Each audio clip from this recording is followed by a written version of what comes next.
A budget routine is something that scares a lot of people, but if you are feeling any sort of money stress, a budget is the exact thing you need. When we can create a budget routine that works really well for us, for our own life, we can create a plan that actually relieves the pressure. It helps keep us more organized with our money and actually creates more freedom when it comes to personal finances. So, today we're going to cover 4 things that help my husband and me stay on track with our money goals. And today I want to share them with you. Are you ready to stop the chaos, the stress, the overwhelm that's filling your life? I'm Renae Matt, and together you and I are going to build simple routines that are going to change your life. When you put these habits into practice, you're going to be able to organize your life in a way where you can be there for your family, pay off your debt, save money, your house can stay organized, you don't have to stress about what's for dinner, and you still get time for yourself. So without further ado, let's get started. Welcome to the Routine Advantage Podcast. I have a very strong opinion that budgets are not restrictive, but they actually create more freedom. And this is something that I did not believe before we started budgeting. I thought that creating a budget was going to mean that we would have such restriction and we would have absolutely no way to spend money. And that just kind of scared me. But over time, we had seen other people do budgets, and my sister and brother-in-law are amazing at budgets, and we really learned a ton from them, and they're kind of our mentors when it comes to budgeting. So we've learned a lot from them, and they helped us to see how budgeting is not meant to be restrictive. It's actually meant to help you create a plan that works well for you and helps relieve the money stress rather than cause it. So, if you are struggling with a budget or the idea of a budget, I would encourage you to kind of change your thinking a little bit and actually try it to see how it works for you. And one way of budgeting might not work well, but there are lots of different ways to budget. So, what I am teaching is just one of the very many ways to do it. So, I would hope that you try the way that I'm doing it. But if you don't, then I hope you find a different way that works for you because it is truly something that can make a huge difference in not only how you feel personally with your finances, but especially in marriages. I know for Tony and I, it has made a huge difference in how we relate to each other just because we no longer have stress surrounding money. We've learned how to talk about it and what works well for us as a couple, what works well for us individually. And we've just learned a lot and we've done it together. And setting up our budget was the biggest thing that helped us do that. So, today, I want to talk about 4 things that actually help us stay on track with our money goals when we are talking about budgets. And these are if you've already got your budget set up, usually. You can definitely do these if you don't have a budget set up, but I don't know how well they apply. So if you need to go back and set up a budget first, then I do have some episodes that I will share with you. So maybe I'll actually tell you those right away, just in case you want to go back and listen to those and then come back to this episode. So maybe you want to pause it and go back and listen. But the episodes are number 7. So episode 7 is the first step in your budget routine, and that helps you build your base budget. And then episode 16 is once you've created your base budget, this is what to do with it. And then number 17, episode 17 is all about creating an essentials list that works alongside your budget as well.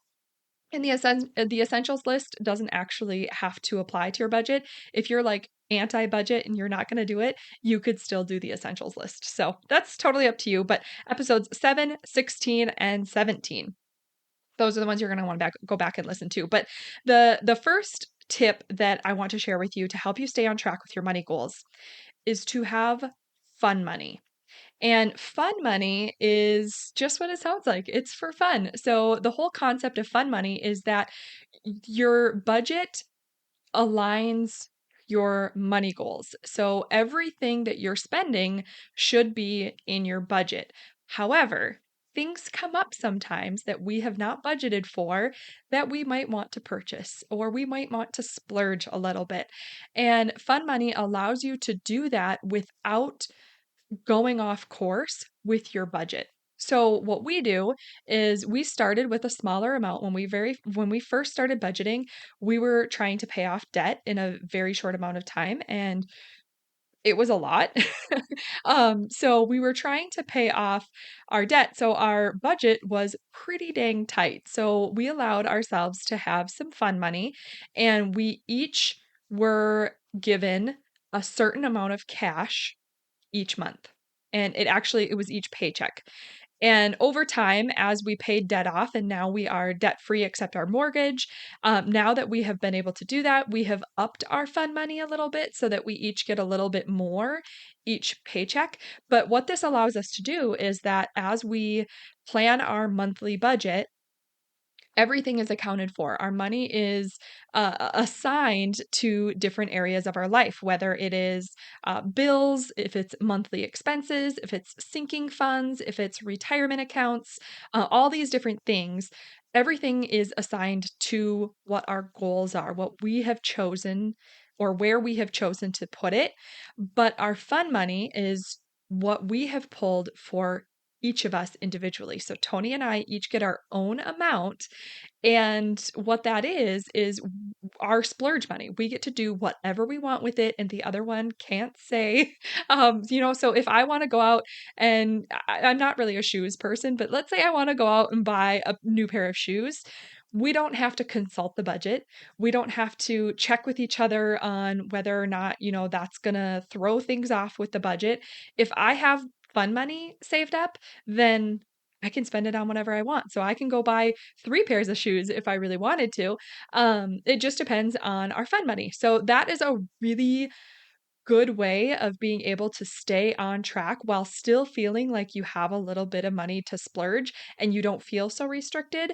That has helped us a ton.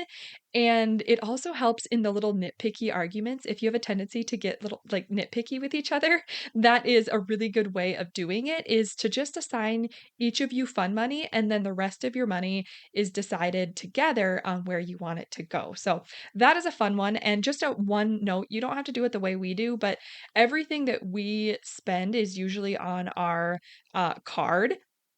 But our fun money is different. We actually go to the ATM every payday, or around payday, and we pull. Well, this is Tony's job. Tony kind of does it, but he goes and he pulls the cash for us. And so anything that we have in cash, that is usually fun money because that's the only time that we really deal with cash. And then we split it up amongst ourselves and we're good to go. So that's just something that we do that I think is super helpful to help us stay on track. The second thing is ongoing sinking funds. Now, you've probably heard of like a savings fund or a sinking fund to pay for like a one-time expense. So let's say you are wanting to save for a new car. That's a one-time expense. So if you are putting money away and it's getting plugged into an account and it comes time to buy that car, you spend that money and it's gone. And that money is gone. That sinking fund is gone. There's nothing else to purchase. But we have those types of funds, but we also have ongoing sinking funds. And what we use for these are like the funds where it won't throw off our monthly budget. So if you're budgeting for the month and let's say you're used to budgeting $100 for home repairs each month. Well, one month you might not need any of that. And you end up having an extra $100 in your monthly budget. And so then the next month you do the same thing and you mark off $100 for that monthly budget.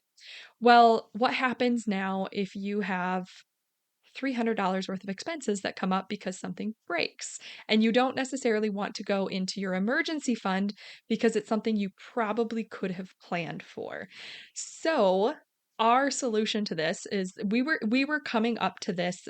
This was happening quite often where something would happen or something would come up and it would kind of swing up and down on what was actually needed for certain categories.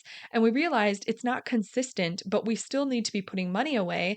And we decided to do ongoing sinking funds. So when we put money in our sinking funds, so what we have a spreadsheet, and in one sheet of the spreadsheet, we have our list of sinking funds that we're doing. And what we do is we will put a little bit of money in each of our ongoing sinking funds every month, whether or not we need it. So we actually do have ongoing sinking funds for things like insurance or tax payments, home or car repairs. We do it for clothing because that's not a monthly expense for us. We kind of go a long time without buying anything, and then all of a sudden we need a bunch of stuff. For a Christmas fund, we do it for a charitable and giving fund. So, what we do is each month we actually budget a specific amount that goes into this ongoing sinking fund, whether or not we spend it that month. And if we don't spend it, it just goes into that sinking fund and it starts building the balance. So in that spreadsheet, we can see the balance of each of our sinking funds at any given time. So then, when an expense comes up, rather than throwing off our monthly budget, we can just go into our sinking fund sheet and see exactly how much we have accumulated over time in each of those funds so that we're still budgeting for it each month, but we don't necessarily have to spend it every month, and it's not throwing us off of our monthly budget when those expenses do come up eventually. So that is a really good way we have found is super helpful for us. We started, I think, with just our dogs. We started with just his vet fund, and I think I think it was just that fund, and then like our home repair fund, or it was actually our vehicle maintenance repair fund. That's what it was. And then we realized that our clothing, like we were kind of going up and down, and then Tony would buy something, and then I would buy something, and then it's like, oh shoot, like, you ripped a hole in your shoe or whatever, whatever it was.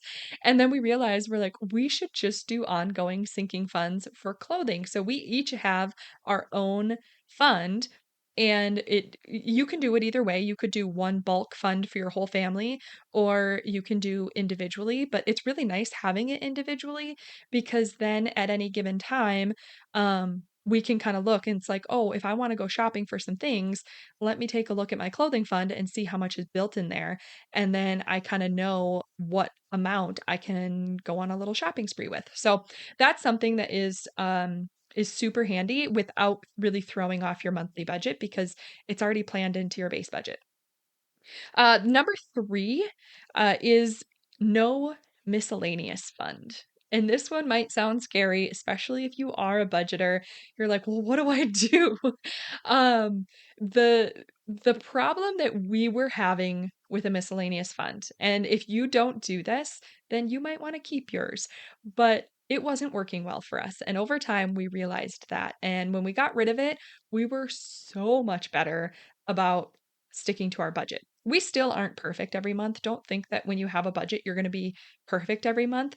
We definitely are not, but it gives us that plan and that outline that we definitely have more of the vision and we stay on track more than if we weren't doing it and we were just winging it. So the no miscellaneous fund means, well, first of all, if you budget and you have a miscellaneous fund, usually that just allows you to have those like random expenses that come up that that don't really apply to any of the other areas that you budgeted for that month. But what we were finding that we were doing is we would have an amount in our miscellaneous fund, and then we would just kind of spend whatever we wanted. It wasn't like a rollover or an overflow of expenses that came up. It was just becoming this little like spending fund where it's like, oh, we can just go buy whatever. And if we didn't budget for it, let's just put it in miscellaneous. And over time, we realized like our miscellaneous fund was going way over budget every month because everything just got kind of flung into the miscellaneous budget. And when we realized, we're like, we are kind of really like shooting ourselves in the foot for this, we decided to just get rid of it completely. And we just really have a conversation of like, what do we have coming up this month? And when we do our monthly planning, we will talk things through. Like, we look at our calendar, like, what is happening? What is coming up? What do we need money for? We plan out we refresh our base budget. So we have that base budget template every month, and we just tweak it for the month. And then we assign, into our sinking funds. We have built up sinking funds, though, of those ongoing funds. And then you really kind of capture what our month is. And over time, we have realized that we don't need the miscellaneous fund because we have captured everything that we need in our base budget for the month. We go over our bills, we go over our monthly expenses. We have our essentials list set up so we know how much we need for there. And because we have those ongoing sinking funds and fund money, we don't really need the miscellaneous fund because between all of those other areas that we have set up in our budget routine, the miscellaneous fund is kind of, it doesn't matter. Like, we don't need it. It's covered. It was just an excuse to keep spending money. So if you find that you're going over budget every month, take a look at what you're doing for your miscellaneous fund because that might be what's causing the problems. And then let's go. Oh, number 4. So I had to find where I was at. Number 4 is to track as you spend in real time. So this one can feel a little bit daunting because it feels like a lot of work to track real time, but I can guarantee you that it is actually easier to track real time and stay on top of purchases than it is to go back over the entire week. So some people will wait and do all of their tracking, at the end of the week and see where they're at, see where they balance out. But the problem there is not only is it stressful to go back through a week's worth of expenses, especially if you had a lot of them, it's hard to go back through a week's worth. It takes a lot of time, but it also doesn't give you a good picture of where you're at throughout the week. So it's a lot easier to overspend because you don't find out where you're at when you're in your spending categories until the end of the week when you're putting in your expenses. So what's easier is to actually track as you go. And there's several different ways you can do this. You can do it, paper pen style in a notebook. If you're new to it, you can do it in an app. There are tons of free budgeting apps out there. You can also do it in a spreadsheet. And if you're going to do it in a spreadsheet, I highly recommend doing like a Google sheet because then you can have it really accessible on your phone and easy to just, pop open and track those things. But really, all you're doing is you have your base budget set up for the month. And then once you do that, you just start tracking when you spend. So it's not restricting, it's just giving you your guidance on where you're spending based on what you set as your goals. So if I, let's take an example of groceries. I'm going to say like $200. That's super low. If you can spend $200 a month on groceries, like, high five to you. But let's say $200 is what you budgeted for groceries that month. And if you are stopping at the grocery store and you spend, $25 and then you spend another $50 on a second trip that week, you have spent $75 out of your $200. And if you don't catch that right away, you might go on some big shopping trip to Costco and spend all 200 not realizing you already spent 75 or that your spouse spent 75.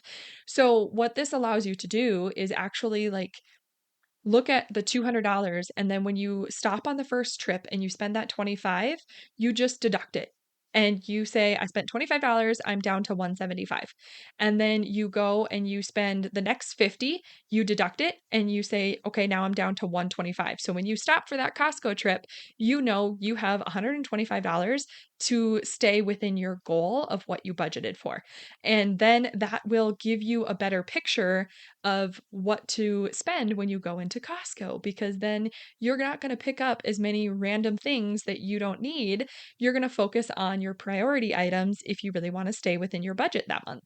So it just allows you to stay real time on your decisions, but then it also prevents you from having to take that big chore of going back and listing all of your different expenses.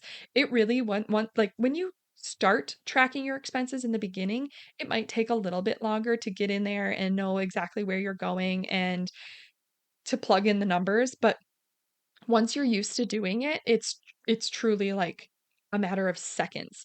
If we go and we stop somewhere, you just look at the receipt, you pop open the app or the spreadsheet on your phone, and you just plug in the date, the place, the category, and the amount, and you're done. And that is it. And usually, depending on what system you're using, it will just automatically update for you. You don't have to do the math on it. You're just tracking it and it'll tell you how much you have left. So it is really important to do that if you're wanting to stay within your budget on those things, because it's a lot easier to spend and overspend really quickly if you're not paying attention to it. So that is something that we have found is really important, is to do it in real time rather than waiting. So a really, really quick recap on that for you, for those 4 budget tips to help you stay on track with your money goals that helps Tony and I. Number 1 is to have fun money. Number 2 is to create ongoing sinking funds. Number 3 is to get rid of your miscellaneous fund. And number 4 is to track as you spend in real time. So I hope that was useful for you and gave you some encouragement to start your own budget if you haven't already. And if you've already been budgeting, hopefully these will be useful to you and that you can implement some of these and reach your money goals even faster. So I hope you enjoyed that episode. And if you have not taken time to leave a review yet, please do so. I would greatly appreciate it. It only takes a little bit of time. You can either just leave the rating right in your podcast app. And if you are an Apple Podcasts or iTunes user, you can actually leave the written review. And I think, as far as I know, that is the only one where you can actually write a written review. So if you have access to somebody's iPhone or iPad, if you don't have one yourself, just go ahead and use theirs and leave a written review. And I would love to hear from you on how the show is helping you and what you've learned and how you're enjoying it. And I just love to hear from you. So thank you for listening, and I will see you on the next episode. Did you love that episode or learn something useful? If so, would you do me a huge favor? My goal is to grow this podcast and help as many women as I can break free from the overwhelm so they can truly enjoy their life. The best way for me to do this is for you to leave a 5-star written review on your podcast app and to share this episode with a friend or in your Instagram stories. I appreciate you being here. I hope you have a wonderful day, and I will see you on the next episode. Take care.